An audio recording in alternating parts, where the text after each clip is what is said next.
xocc moo tax lu ni mel mënatul wëy mu nekk guddi yoo xamante ne daanaka métti na ci presse fii ci Sénégal. mami mu nekk lu prévisible ah lu mënoon a xaar au regard de coowal fisc bi mu jugee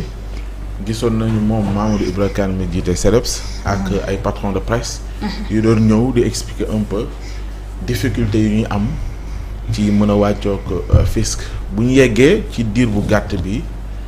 mu xëy annoncé lu du mel c'est dommage pour les lecteurs.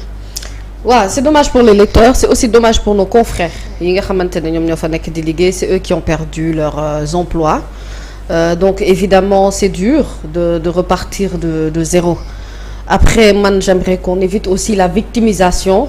parce que dafa am loo xamante ne nii aussi foog ñu préciser ko Pape Ousmane. Oui. Le fisc c'est certains problèmes pour certaines maisons de presse mais fisc bi xëyul xëy rek attaqué leen xëyul xëyit wàcc ci seen kaw. Fisc bi ñu ko dalee jot yàgg na. Pourquoi des procédés n'ont pas été entamés pour ñu mën a sauver ces entreprises de presse là? Je ne pense pas que problème mu fisc kese moo tax sunu lamb ak stade ñu tëj leen. Il y a aussi le fait que journaux dafa bëri ay charges en termes de tirage ak yeneen ci topp beneen bi ci topp mooy maintenant il y a beaucoup plus d'acheteurs ci lu jëm ci wàllu yéenekaay yi bëriwul ñi nga xam ne dañuy dem jëndi le journal papier comme avant ni mu meloon. Maintenant avec l'avènement de la digitalisation, maintenant avec les réseaux sociaux, maintenant tu as l'opportunité par exemple nga dugg ci benn site Facebook mel ni ma revue de presse nga lire vite fait li nga xamante ne moom mooy la une des quotidiens yooyu yëpp day tax nit ñi dañuy am pare su jënd journaux. Ouais. Donc loolu itam daf ci jouer. Beneen bi mooy cet état est un état nouveau. Je trouve même injuste ñu imputer leen yenn responsabilités yi parce que gëm naa ne ñoom bi ñuy ñëw fekkoon na déjà que la ligne était rouge ci li nga xamante ne moom moo jëm ci gestion yenn entreprise yi. Maintenant c'est toujours dommage bu fekkee entreprise dafa tëj c'est vraiment dommage bu ñu dee seetlu yenn situation yi. J'ai entendu Mamadou Ibra Kane je pense ce matin sur les antennes de TFM expliquer un peu les situations et puis d'ailleurs il est revenu sur ça pour dire que ce gouvernement bu bees la ak yooyu et que daf fi fekk seen ay difficultés de fonctionnement. Maintenant est-ce que dañu war a bàyyi Pape ba ñu yegsi ci situation boo xamante ne sauver entreprise bi day metti pour ñu door a war a yuuxu wàllu. wala dañoo war a teel a yuuxu wàllu bu fekkente ne leer nañu ni mais am entreprise la boo xamante ne mën nañu ko sauver man je n'aurais pas cru par exemple que stade am na ay problèmes que sunu lamb am na ay problèmes parce que jàpp naa ne Sénégal même bu ñuy jëndul yeneen yéenekaay yi ñeel wàllu tàggat yaram dafa soxal askan wi. Donc j'ai pas en fait ça m'a surprise j'ai été vraiment surprise de voir que c'est une entreprise boo xam ne dafay jànkonteel ay difficultés depuis un bon moment et c'est maintenant qu'on crie. léegi bu ñu ko yuuxoo ci période bi tombeek nag mu am ay maison de presse yoo xam ne boobu ba tey ñu ngi kaas affaire yi impôt dañ naan kon cet état est venu pour achever yenn maison de presse ñoom ñuy yegg si rek ay këru yëglekaay di tëj déet ñoom koy li leen tëj mooy ñàkk fay li leen tëj mooy dajale ay jafe-jafe ak ay difficultés ci seen ay entreprises li leen tëj mooy ñàkk am xëy na peut-être ku ñëw apporter un second souffle à la presse li leen tëj c'est qu'ils sont victimes de l'évolution des choses et des médias li leen tëj c'est lié à plein de raisons mais faut surtout pas ñu dire que état bii moo tax. D'accord sur cette évolution tey état bu Sénégal moo war a dimbali li nga xamante ne mooy l'entreprise sénégalaise wala l'entreprise sénégalaise moo war a méngoog jamono bu fekkee ni Mamadou Ibra Kane aussi évoqué na l'inexistence des fonds pour la digitalisation ndax loolu it gënul sooxeel li nga xamante ne mooy une certaine presse li nga xam ne moom la ñuy dund. Oui mais il faut que ces médias avancent il faut que ñu xam ne waxuma sax yéenekaay ak maison de la presse écrite mais d'ici quelques années même yenn médias yi dañuy tendre à disparaître attention parce que les choses évoluent choses yi dañuy avancer il faut que yow nga tegu ci système bi nga xamante ne moom mooy système bu bees bi pour que yow nga mën a survivre. Soo ko deful en fait il faut comprendre que les anciennes méthodes ne marchent plus autant qu'avant. maintenant tout le monde même les entreprises et les sociétés dañu war a relever le niveau ba nga xamante ne dañuy tollu ak ñun ère ak génération bi ñuy dund parce que d'ici quelque temps ku ci moytuwul itam da ngay am ay difficultés pour mën a exister comme il se doit sans compter que yenn cas yi rarement la ñuy am ay appui ak ay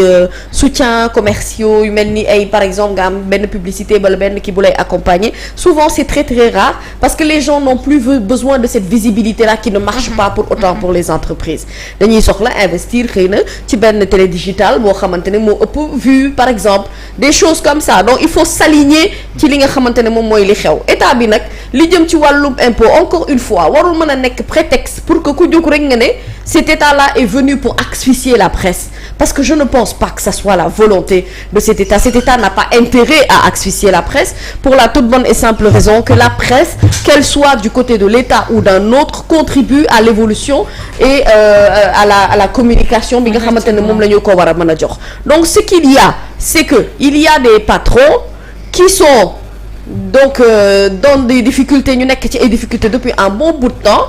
soit c'est lié à un truc d'impôt qui vient se rajouter ak yeneen problème yoo xamante ne profondément loolu moo gën a tax sax mbir yi doxul bu baax a baax maintenant il faut que oui qu'il y ait l'accompagnement de l'État dans un sens c'est important la war a def à ce niveau après qu'une boîte ait mis la clé sous le paillasson c'est dur de faire quelque chose c'est pour ça que ma ne yuuxu ci fi kaddu gi war a jibee pour ñu dégg la fi ñu la war a déggee doo bàyyi ba yegg si ci capaan ndaw gi nañu solliciter ba nga xam ne président de la République sooy fàttali ko ay jamono à la limite quel président de la République Bassirou Diomaye Diakhar Faye bi muy soog a yegg si au pouvoir waaw bindoon nañu ko ay demande d'audience waaw yoo xamante ne à la limite amul suite waaw mais nu muy amee suite Bassirou Diomaye Diakhar Faye nga la ngir yàlla mu ngi door a tuub nag justement loolu moo tax ñu bëggoon dajeek moom oui mais dajeek moom oui d'accord à la place convention des jeunes reporters la dalal waxtaan ak ñoom ils l'ont perçu comme daal un président de la République bu leen snobé ñoom en tant que patron de presse yi. xam nga tu sais tant qu'il continue à réfléchir comme ça je suis désolée mais les choses ne vont pas avancer tu sais dans ce pays il faut qu'on enlève benn bi jikko boo xamante ne bokkul ci liy évoluer nit mooy la susceptibilité et aller plus vite en besogne c'est-à-dire il faut pas ñu yàkkamti yëf yi ak gaaw dans l'interprétation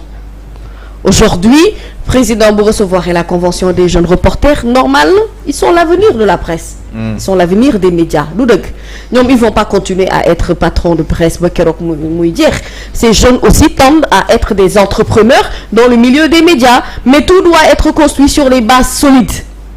c'est-à-dire aujourd'hui il y a beaucoup de choses à dire ci li nga xamante ne moom mooy gestion des médias bi ba ci maanaam ki ko moom ba ci financement fu mu jógee dernièrement coowal Sénégal nu mu tudd 7TV E-Média qui vient se rajouter à ça bu jógee ñu ne après finalement ñu ne c'est l'État ce n'est pas l'État c'est un problème de gestion c'est un problème souvent même de manque d'ambition et c'est un problème boo xamante ne même bu fekkee impôt daf ci rajouté wu du impôt rek la ñu war a jël lépp wér ko c'est ça que je dis nanu moytu la victimisation il faut repartir sur de nouvelles bases impôts yi baal kenn du leen baal na ko comme li ko président Macky Sall defee woon avant mais nag non duñ leen baal CDEPS yi demoon seeti xaw ma ñenn ci ñoom ñi demoon seeti le président Macky Sall nañ xam ne le président Macky Sall n'est plus là il leur a fait une promesse boo xamante ne bind ko ci këyit tënk ko ci dara ñoom signalé ñu donc ñoom dañ leen a nax woo leen palais dig leen ay mbir teg leen ci escalier yi photo leen ñoom ba léegi ci histoire boobu la ñëpp di retenir li am ba des nag mooy ku ci nekk mën nga am esprit d'entreprise mais lépp dafa war a tegu ci yoon te jamono bii kuy entreprendre mu dem ci wàllu média ak ci tout domaine bu mu mënti doon tu dois pouvoir te coller à la nouvelle ère tout ce qui est digitalisation sinon tu meurs il y a certains médias yoo xam ne bu ñu góorgóorlu fii quelques années vont mourir il faut pas dire que c'est de la faute de l'État c'est que au-delà de tout cela il y a des questions beaucoup plus profondes yoo xam ne loolu la ñu war a lijjanti ci lu jëm ci wàllu financement bi ci yenn piqûre injection yi nga xamante ne dañ koy jot par-ci par-là la vérité c'est que aujourd'hui au-delà de la crédibilité des médias ñi ko moom ak ñeneen ñi làqatu ci ginnaaw mbir yi wax dëgg yàlla gérer li nga xamante ne moom mooy maison de presse du ay caaxaan après ce qui est dommage c'est que les victimes mooy ña fay liggéeyee ñooñu ñooy perte seen liggéey ñooñu ñooy recommencer waat à zéro loolu la ñuy naqarlu aujourd'hui stade comme sunu lamb mënoon nañu créer je sais pas un site ba xamante ne ce sera beaucoup plus digital peut-être payant même pour ñi nga xam ne am nañu envie consulter les actualités sportives yi ñuy def tout ça c'était de l'intelligence mais il fallait s'y prendre avant doo bàyyi ba li nga xamante ne situation bi yegg na foo ko mënut a dab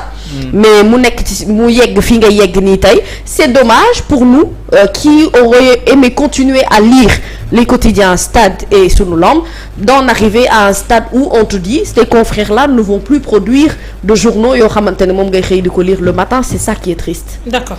Ngoné Saliou amul lu mu ci mën a def ministère bi ñu dénk wàllu communication ci wàllu ngir au moins sauver